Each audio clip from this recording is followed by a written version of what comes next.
کریم اما بعد اعوذ باللہ من الشیطان الرجیم بسم اللہ الرحمن الرحیم۔ عجب ماجرا ہے حضرات دیکھیے، عجب ماجرا ہے حضرات دیکھیے، داماد مانگتا ہے خیرات دیکھیے۔ سید علی وقار شہ نشین پہ تشریف فرمان، معزز حاضر سامعین اور میرے راہ علم کے ہم سفروں، آج کا میرا زیر بحث موضوع جہیز ایک فتنہ ہے۔ جناب اعلیٰ، اگر جہیز کا تبصرہ کیا جائے تو مجھے شرم آتی ہے ان نوجوانوں پر جو اپنے ڈگریوں کے بلبوتے کھلے عام دن دہاڑے ان سے جہیز کی مانگ کرتے ہیں جنہوں نے اپنی لڑکی کی پرورش کی، اسے علم کے زیور سے آراستہ کیا، اخلاق دیے، تہذیب و تمدن کی دولت سے مالا مال کیا۔ لیکن جناب صدر، جب انہوں نے اپنی بیٹی کو ایک پھول کی طرح سینے سے لگائے رکھا اور اس پھول کو جب کسی اور کے گھر سجانے کی کوشش کی گئی تو جناب صدر یہاں جہیز کے مطالبات ہو جاتے ہیں۔ میں ان کے حصے لکھتی ہوں، غور فرمائیے گا۔ یہاں کھلے عام سودے ہوتے ہیں جہیز کے، یہاں کھلے عام سودے ہوتے ہیں جہیز کے، جہاں لٹے جاتے ہیں گھر غریب کے۔ جہیز کے پیچھے باپ نے اپنی چمڑی تک لگا دی، جہیز کے پیچھے باپ نے اپنی چمڑی تک لگا دی، پھر بھی انہیں یہ جوانی راس نہ آئی۔ پوچھتے ہیں وہ لڑکی سے تو اپنے مائکے سے ہے کیا لائی۔ ان سب سے ڈر کر والدین لڑکی کے پیدا ہونے پر ناخوش ہوتے ہیں، بوریت کا اظہار کرتے ہیں، لڑکی کو بوجھ سمجھتے ہیں اور اپنی قسمت پر روتے ہیں۔ میں ان کے حصے لکھتی ہوں، توجہ چاہوں گی۔ جس رحمت کو جھٹلا رہے ہو بوجھ کا اظہار کرتے ہوئے، جس رحمت کو جھٹلا رہے ہو بوجھ کا اظہار کرتے ہوئے، رہ جاؤ گے آخر میں صرف افسوس کا اظہار کرتے ہوئے۔ جس جنت کو پانے کے لیے دی جا رہی ہے ہزار قربانیاں، جس جنت کو پانے کے لیے دی جا رہی ہے ہزار قربانیاں، وہ درجہ مفت میں دلائے گی تمہیں تمہاری یہ بیٹیاں، تمہیں تمہاری یہ بیٹیاں۔ اگر یہاں بیٹھنے سے کسی سے بھی یہ سوال کر لیا جائے کہ جہیز کیا ہے تو ہر کوئی یہی کہتا نظر آئے گا کہ جہیز حرام ہے، جہیز ناجائز ہے، جہیز شریعت کے خلاف ہے۔ لیکن اگر لینے کی بات کی جائے تو جناب صدر اس کا بائیکاٹ کوئی نہیں کرے گا۔ ارے کرے گا بھی کیوں؟ مفت میں سونے کی چڑیا جو ہاتھ لگ رہی ہے۔ لیکن اے گمراہیوں، اے ہوس کے پجاریوں، یاد رکھو اس دن کو، اس روز محشر کو جس دن تمہیں اپنا یہ منہ بھی دکھانا ہے۔ اس دن ترسو گے کہ کاش میں اس وقت جہیز نہ لیتا تو آج میرا حال یہ نہ ہوتا۔ جناب صدر، جب جہیز کا ذکر کیا جا رہا ہے تو مجھے اس 20 سالہ معصوم سمینہ کا چہرہ یاد آتا ہے۔ اس 20 سال معصوم سمینہ کو بھی جہیز دیا گیا تھا، اس کی ڈولی بھی سونے سے سجائی گئی تھی، وہ بھی آئی تھی اپنے دل میں ہزار ارمان لیے، لیکن جناب صدر صرف اور صرف اس جہیز کی خاطر اس کو موت کے گھاٹ اتار دیا گیا۔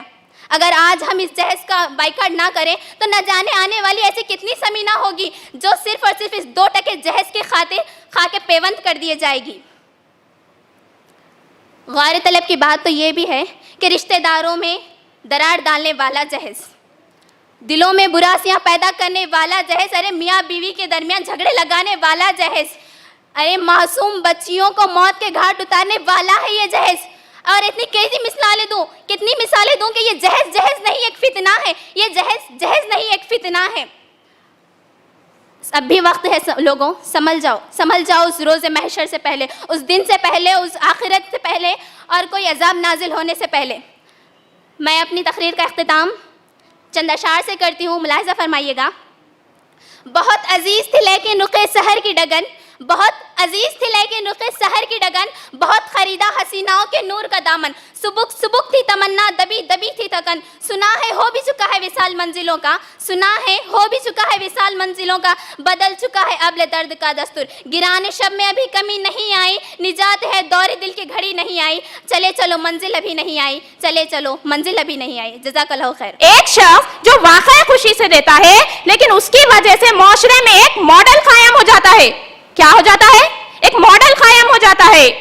دیکھیے مثال کے طور پر ہماری مارکیٹ میں ایک ڈریس آتا ہے اور اس کا نام ہوتا ہے حلیمہ سلطان۔ اس ڈریس کو دیکھ کر معاشرے کی تمام خواتین میں ایک خواہش پیدا ہوتی ہے کہ یہ ڈریس ہمارے پاس بھی ہو۔ تو اسی طرح ایک کے بعد ایک سب اس ڈریس کو خرید لیتے ہیں۔ تو اسی طرح جو لوگ اس شادی میں شرکت کرتے ہیں تو ان کے ذہنوں پر اس کا منفی اثر پڑتا ہے، کیونکہ وہ بھی اپنی اولاد کے لیے ایسی خواہشات کا اظہار کرتے ہیں۔ کیا کرتے ہیں؟ خواہشات کا اظہار کرتے ہیں۔ یہی وجہ ہے کہ خوشی سے دینے والے ہی ہوتے ہیں اور وہ پورے معاشرے کو خراب کر دیتے ہیں۔ سچ کہوں تو معاشرے کی بربادی کے ذمہ دار یہی لوگ ہیں جو خوشی سے دیتے ہیں، اور ان سے بھی بڑے مجرم وہ لوگ ہیں جو کہتے ہیں کہ لڑکی والوں نے خوشی سے دیا ہے تو ہم لے آئے ہیں. جہیز کی فرمائش کرنے والے بھی کبھی یہ نہیں کہتے کہ انہوں نے فرمائش کی ہے. بعض لوگ بظاہر تو کہتے ہیں کہ کچھ نہیں چاہیے، لیکن اگر کچھ دے رہے ہیں تو بتا دیں تاکہ چیزیں گھر میں دوہری نہ ہو جائے. نعوذ باللہ، ان کا اشارہ کس طرف جا رہا ہے کہ لڑکی والوں کو خوشی سے کچھ نہ کچھ تو دینا ہی چاہیے. اس بات پر میں ایک شعر عرض کر رہی ہوں، سماعت فرمائیے. مال و دولت کے اسیر لگتے ہو، مال و دولت کے اسیر لگتے ہو، با خدا بے ضمیر لگتے ہو. مانگتے ہو جہیز شادی میں، مانگتے ہو جہیز شادی میں، خاندانی فقیر لگتے ہو. اس کے متعلق اللہ تعالیٰ قرآن مجید میں کیا ارشاد فرماتا ہے، دیکھیے. اے ایمان والو، خطاب کس سے ہو رہا ہے؟ ایمان والوں سے خطاب ہے. اے ایمان والو، آپس میں ایک دوسرے کا مال باطل طریقے سے مت کھاؤ، یعنی ناجائز طریقے سے. تو اللہ تعالیٰ حکم دے رہا ہے، تو خوشی سے دینا بھی اللہ کے حکم کے خلاف ہے. ایک غریب باپ کے لیے اس طرح کی دکھاوے کی شادی، پچھلے اس کی عمر کا پورا مال خرچ ہو جاتا ہے اور زندگی بھر کی کمائی کر کے رکھے والا پیسہ بس ایک شادی میں خرچ ہو جاتا ہے. اور ایسے خاندان مالی طور پر کئی سال پیچھے چلے جاتے ہیں. ہمارے دین اسلام میں اس قسم کے کسی رواج کو نہیں رکھا گیا. اس بات پر میں ایک شعر عرض کر رہی ہوں، سماعت فرمائیے. کہاں سے آئی ہے لوگوں بتاؤ رسم جہیز، کہاں سے آئی ہے لوگوں بتاؤ رسم جہیز، خدا کے دین میں اس کا کوئی سراغ نہیں.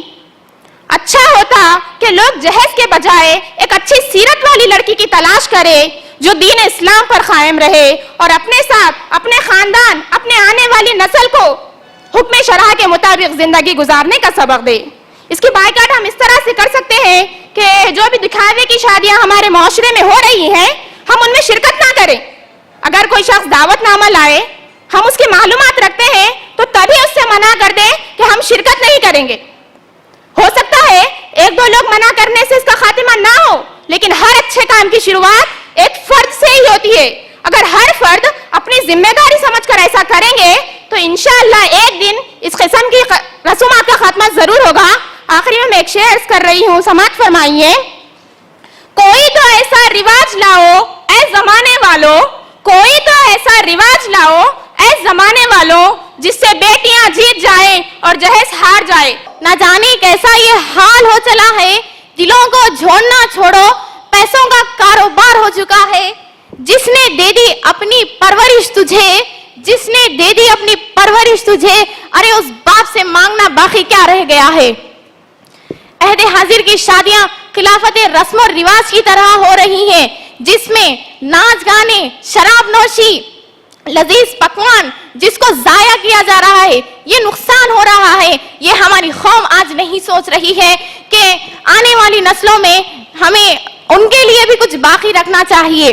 اپنے بھائیوں کے، اپنے پیرنٹس کے، اپنے والدہ کو سمجھائے کہ اپنے بھائیوں کو جہیز نہ لے، بلکہ آپ جسی کو بھی بھابھی کو، کسی کی بھی بیٹی کو لے کے آ رہے ہیں تو اسے صرف نکاح کرا کے لائے، جہیز نہ لے. اگر آپ اس عمل کو کریں گے تو شاید یہاں سے ہمارے جہیز کی ختم ہوگی اور اس طرح آگے بڑھتے ہوئے جہیز کا معاملہ ختم ہو جائے گا. آپ تمام اتنے ساری خواتین ہیں، کیا کسی نے یہ سوچا کہ ہم ہمارے گھر میں جا کے بولیں گے، اپنی والد کو، اپنے والدہ کو اور اپنے بھائیوں کو سمجھائیں گے کہ آپ جہیز مت لیجئے اور آپ کی بہن کو بھی مت دیجئے؟ کیا معلوم اس سے ماں باپ کے دل سے خوشی نکلے اور آپ کامیابی کے راستے پہ چلے. اس طرح اگر ہم عمل کریں گے تو تمام کامیاب بھی ہوں گے.